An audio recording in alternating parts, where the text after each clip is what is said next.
Hello students, इस video में हम एक्सप्लेन करेंगे effect of temperature on spontaneity of a process. इसके लिए हमें जरूरत पड़ेगी गिब्स एनर्जी इक्वेशन। ये है delta G is equal to delta H minus T delta H. ये हम ऑलरेडी पढ़ चुके हैं कि अगर प्रोसेस स्पॉन्टेनियस है तो उसके दो क्राइटेरिया हैं। पहला है एंथैल्पी चेंज और वो नेगेटिव होना चाहिए। सेकंड है एंट्रोपी चेंज, वो पॉजिटिव होना चाहिए। यानी कि अगर प्रोसेस स्पॉन्टेनियस है तो इन दो में से कोई एक फैक्टर उसको सपोर्ट करेगा। दोनों करते हैं तो भी स्पॉन्टेनियस होगा, लेकिन अगर दोनों ही फैक्टर अपोज करते हैं तो वो प्रोसेस हमेशा क्या रहेगा, नॉन स्पॉन्टेनियस। तो ये हम अलग अलग केसेस एक्सप्लेन करेंगे। तो पहले लिया हमने एंडोथर्मिक रिएक्शन। एंडोथर्मिक रिएक्शन में केस नंबर 1, यहां डेल्टा एच तो पॉजिटिव होगा, ये हमें पता है। डेल्टा एच हमने पॉजिटिव मान लिया। अब ये दोनों ही पॉजिटिव साइन है तो ये साइन एज इट इज रह जाएंगे, ये नेगेटिव ये पॉजिटिव। तो अगर टेम्परेचर लो है तो ये वैल्यू कम होगी, डेल्टा एच की वैल्यू ज्यादा होगी, तो डेल्टा जी का साइन क्या जाएगा, पॉजिटिव, क्योंकि डेल्टा एच का साइन पॉजिटिव है। तो अगर डेल्टा जी पॉजिटिव आएगा तो प्रोसेस क्या होगा, नॉन स्पॉन्टेनियस। सेकंड, अगर टेम्परेचर हाई है तो ये वैल्यू ज्यादा होगी as compare to delta H, और डेल्टा जी का साइन क्या आ जाएगा, नेगेटिव, और डेल्टा जी अगर नेगेटिव आएगा तो प्रोसेस क्या होगा, स्पॉन्टेनियस। तो यहां में क्लियर हुआ कि अगर एंडोथर्मिक रिएक्शन है तो वो कब स्पॉन्टेनियस होगी, एट हाई टेम्परेचर।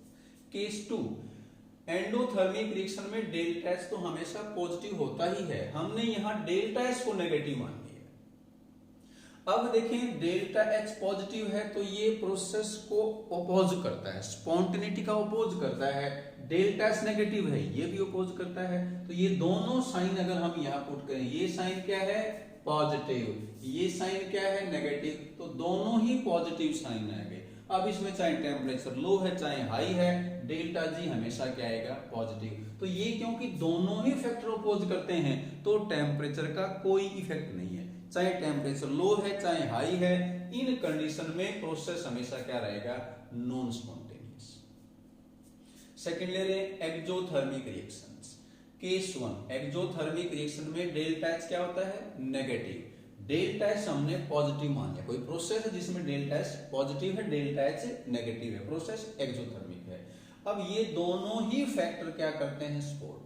तो ये हम साइन पुट करें, इसका नेगेटिव साइन, इसका साइन पॉजिटिव, तो ये दोनों ही साइन नेगेटिव आ गए। तो चाहे टेम्परेचर लो है चाहे हाई है, डेल्टा जी हमेशा क्या आएगा, नेगेटिव। तो प्रोसेस क्या रहेगा, स्पॉन्टेनियस।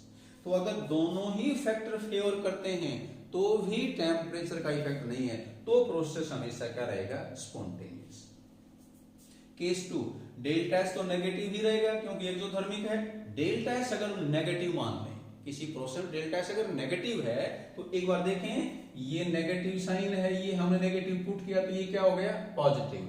अब ये साइन है नेगेटिव और ये साइन है पॉजिटिव। तो यहां देखें, अगर टेम्परेचर लो है तो डेल्टा एच की वैल्यू टी डेल्टा एच से ज्यादा होगी, तो डेल्टा जी का साइन क्या जाएगा, नेगेटिव, और डेल्टा जी नेगेटिव है तो प्रोसेस क्या होगा, स्पॉन्टेनियस।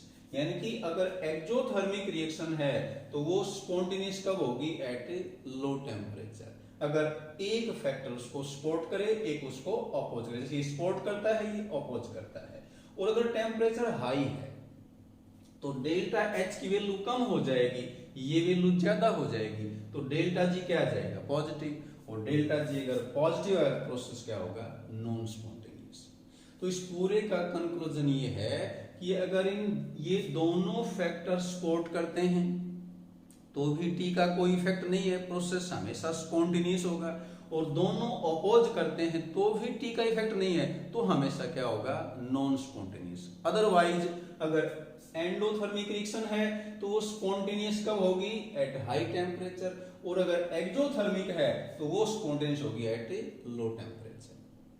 तो यहां से हम कह सकते हैं endothermic reactions are favored by high temperature and exothermic reactions are favored by low temperature. We complete about effect of temperature on spontaneity of a process.